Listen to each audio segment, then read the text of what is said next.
Di persimpangan langkahku terhenti.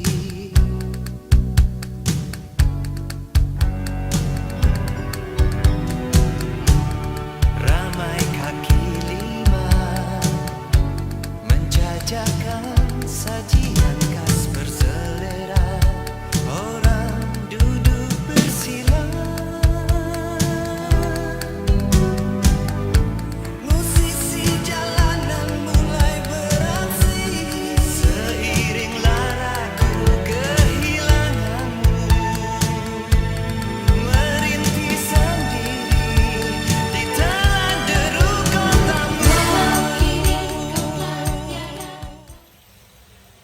Assalamualaikum warahmatullahi wabarakatuh. Salam sejahtera bagi kita semua. Salam Om Swastiastu, Namo Buddhaya, dan salam kebajikan. Salam super, siap untuk perubahan. Perkenalkan, kami dari kelompok 2 terdiri dari saya sendiri, Dedi Irawan, Bapak Jamalul Lail, Bapak Hari, Bapak Luki, Bapak Wildan, Bapak Bagus, Bapak Robi, Ibu Fitri, dan Ibu Retno. Mohon izin Bapak Ibu sekalian, kami akan mempresentasikan hasil studi lapangan yang sudah kami laksanakan pada hari Senin tanggal 11 Oktober tahun 2021. Di mana lokasi yang menjadi lokus perbandingan adalah pemerintah kota Yogyakarta, khususnya pada Dinas Penanaman Modal dan Pelayanan Terpadu Satu Pintu dan Dinas Komunikasi, Informatika, dan Persandian. Adapun alasan kami memilih kota Yogyakarta dikarenakan kami melihat kota Yogyakarta sudah berhasil bertransformasi menuju ke arah smart city. Ini terbukti dengan sudah tersedia banyak layanan publik yang mature untuk masyarakat. Adapun layanan publik tersebut adalah layanan satu pintu berupa mall pelayanan publik yang memudahkan masyarakat mengurus beberapa izin laporan dengan hanya datang ke satu tempat. Selain itu juga Yogyakarta mempunyai Jogja Smart Service yang berisi sekitar 168 layanan yang tersedia dalam bentuk digital. Baik Bapak Ibu sekalian, tanpa panjang lebar, mohon izin kami memberikan sedikit ulasan terkait lesson learn dari hasil studi lapangan tersebut. Namun, sebelumnya mohon izin saya sedikit menyampaikan beberapa pantun sebagai berikut. Tidak capek berlari-lari, walaupun keliling lapangan bolak-balik. Hari ini kita melakukan introspeksi diri sebagai usaha meningkatkan pelayanan publik. Salam super, siap untuk perubahan. Bagi sesuatu yang lebih sukses di masa mendatang. Maka dari semua yang kami hormati, Wabah pandemi COVID-19 memberikan pengaruh yang luar biasa besar terhadap berubahnya pola kebiasaan hidup sehari-hari guna menyesuaikan aturan dan pembatasan yang harus dipenuhi, termasuk di sektor pelayanan publik, di kantor-kantor pemerintahan yang juga harus melakukan banyak adaptasi agar pelayanan kepada masyarakat tetap berjalan dengan cara pelayanan secara online. Seperti yang dilakukan pemerintah kota Yogyakarta dengan menambah beragam layanan online untuk memudahkan masyarakat dalam mengakses layanan publik tanpa harus melanggar aturan protokol kesehatan. Pemerintah kota Yogyakarta melalui pimpinannya, Wali Kota Yogyakarta, yang dalam peraturan Wali Kota, dalam upaya meningkatkan pelayanan publik guna memberikan kemudahan, kepastian, keterbukaan, dan keadilan bagi masyarakat, melakukan inovasi perubahan pelayanan publik. Dinas Penanaman Modal dan Pelayanan Terpadu Satu Pintu membentuk Mall Pelayanan Publik sebagai penyelenggara manajemen pelayanan, sedangkan manajemen produksi diselenggarakan oleh instansi terkait. Untuk menjaga kesinambungan dan sebagai komitmen bersama dalam peningkatan pelayanan masyarakat, maka dibuatlah nota kesepakatan bersama antara instansi pemerintah. Mall Pelayanan Publik dibuat agar pelayanan publik dapat terintegrasi baik secara loket, sistem, dan psikis. Selain itu, untuk memprioritaskan pelayanan kepada masyarakat, baik secara online maupun offline, demi menjaga agar tidak terjadi diskriminasi pelayanan serta menyamankan pelayanan. Dinas Komunikasi, Informatika, dan Persandian membentuk Jogja Smart Service atau JSS, yaitu sebuah aplikasi balai kota virtual atau portal maya pemerintah kota Yogyakarta dalam rangka memberikan layanan langsung kepada semua masyarakat di Kota Yogyakarta. Inilah sekilas dari komitmen pimpinan Kota Yogyakarta dalam melakukan pelayanan publik demi terselenggaranya pelayanan publik yang baik. Demikian dan terima kasih. Lesson Learn 2, Inovasi Pelayanan.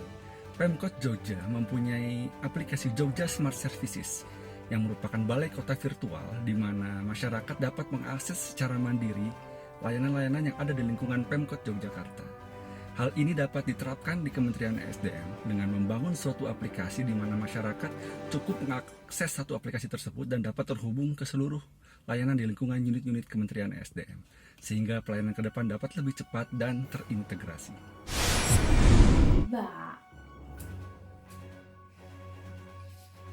Lalu, bagaimana dengan pengembangan dan kompetensi pemberdayaan sumber daya manusia di pemerintahan Kota Jogja?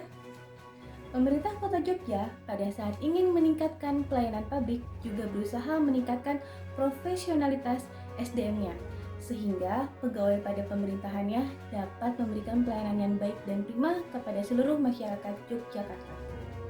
Pemerintah Kota Jogja memiliki assessment center yang menjadi salah satu data dasar yang jelas untuk pemetaan sejauh mana pengembangan sumber daya manusianya telah terpenuhi. Di mana assessment center tersebut dilakukan?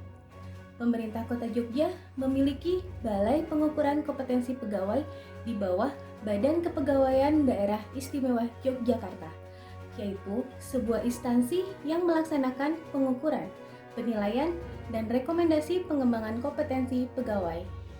Pengukuran yang dilaksanakan terdiri dari pengukuran kompetensi dan potensi. Melalui assessment center ini, pengembangan kompetensi pegawai dapat lebih tepat sasaran sesuai dengan gap kompetensi yang harus dipenuhi oleh pegawai. Namun, ada satu bagian penting yang tidak lepas dari pengembangan kompetensi, yaitu penanaman budaya pelayanan. Budaya pelayanan pada pemerintah Kota Jogja merupakan bagian yang tidak terpisahkan dari sisi profesionalitas SDM. Lesson Learned 4, Pembangunan jejaring kerja dan kolaborasi pemangku kepentingan. Bahwa Dinas Penanaman Modal dan Pelayanan Terpadu Satu Pintu dan Dinas Komunikasi Informasi Pesandian Kota Yogyakarta telah mengoptimalkan adanya modal dasar berupa semangat yang sama dalam hal memberikan pelayanan terbaik kepada masyarakat dengan transparan, mudah, cepat, dan akuntabel. Selain itu, kepemimpinan dalam sejarah ini lebih kepada memberikan suatu inspirasi dan fasilitator kepada berbagai pihak atau dalam hal ini stakeholder terkait dengan cara persuasif, teladan, serta membudayakan staf dengan cara yang humanis. Kepala Dinas selaku pimpinan dalam menjaga kinerja dalam jaring harus dapat mewujudkan lingkungan kerja yang kondusif sehingga dapat memberikan dampak terwujudnya goal atau tujuan dari organisasi perangkat daerah tersebut. Demikian dan terima kasih. Lesson Learned penerapan manajemen kinerja. Setiap organisasi perusahaan pasti mempunyai tujuan dan target masing-masing yang digerakkan oleh para karyawan di perusahaan tersebut. Agar tujuan dapat tercapai secara maksimal, maka membutuhkan manajemen kinerja. Secara umum, manajemen kinerja merupakan suatu upaya komunikasi yang dilakukan secara berkelanjutan antara karyawan dengan atasannya dengan tujuan untuk mencapai tujuan utama sebuah perusahaan. Kehadiran manajemen ini memang sangat dibutuhkan dalam sebuah perusahaan karena dapat membantu menyelaraskan karyawan dengan sumber daya lainnya supaya tujuan perusahaan tercapai dengan maksimal. Lesson Learned 6, Penerapan Manajemen Risiko. Dalam mencapai tujuan, setiap organisasi pasti berhadapan dengan risiko. Manajemen risiko membantu organisasi dalam mengelola setiap risiko yang mungkin terjadi dan berdampak pada pencapaian tujuan organisasi. Manajemen risiko adalah proses pembuatan dan pelaksanaan keputusan untuk meningkatkan probabilitas pencapaian tujuan dan mengurangi dampak merugikan pada suatu kejadian atau bisnis organisasi. Sasaran dari pelaksanaan manajemen risiko adalah untuk mengurangi risiko yang berbeda-beda yang berkaitan dengan bidang yang telah dipilih pada tingkat yang dapat diterima oleh masyarakat. Manajemen risiko berperan dalam memberikan jaminan yang wajar terhadap pencapaian sasaran organisasi, memberikan perlindungan kepada para pemangku jabatan terhadap akibat buruk yang mungkin terjadi yang disebabkan oleh risiko.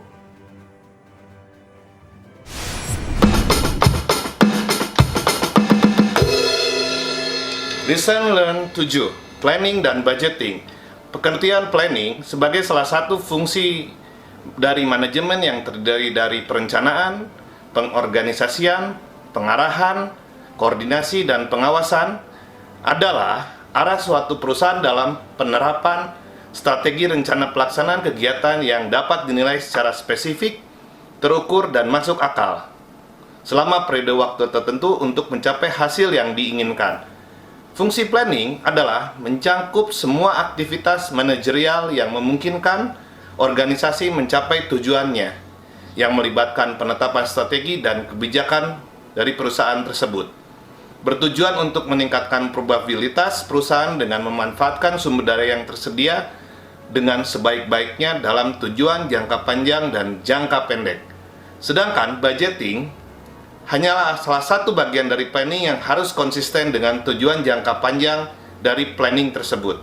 Berfungsi sebagai pedoman kerja, alat pengkoordinasian, dan pengawasan kerja. Cukup sekian dan terima kasih. Lesson Learn 8, Pemanfaatan Teknologi. Teknologi sudah menjadi hal yang dapat mempermudah kehidupan kita sehari-hari. Mulai dari kemudahan akses informasi sampai dengan pemenuhan kebutuhan sehari-hari.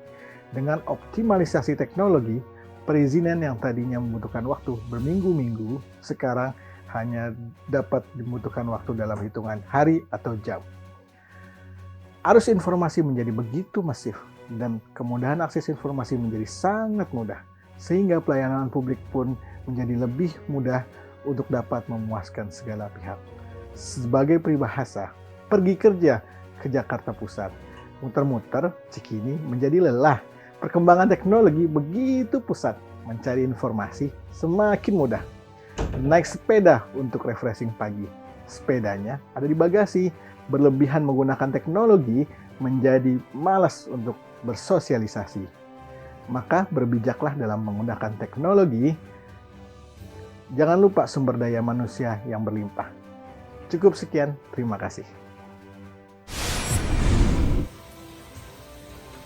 Oke, terima kasih Bapak dan Ibu sekalian. Dari penjelasan kami sebelumnya dapat diambil kesimpulan bahwa untuk membentuk suatu layanan publik yang prima, maka semua aspek, baik aspek peran kepemimpinan, aspek inovasi pelayanan, aspek kompetensi dan pemberdayaan SDM, aspek pembangunan jejaring, kinerja dan kolaborasi pemangku kepentingan, aspek penerapan manajemen kinerja, aspek planning dan budgeting, dan aspek pemanfaatan teknologi harus bersinergi semua dalam mendukung inovasi-inovasi untuk peningkatan pelayanan publik.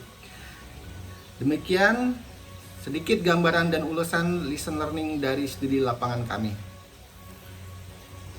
Namun, izin sebelum pamit, kami sampaikan kutipan dari Sri Sultan Hamengkubuwono ke-8. Beliau mengatakan, seorang pemimpin belum dikatakan memimpin sampai dia meletakkan pelayanan dalam kepemimpinannya. Salam super.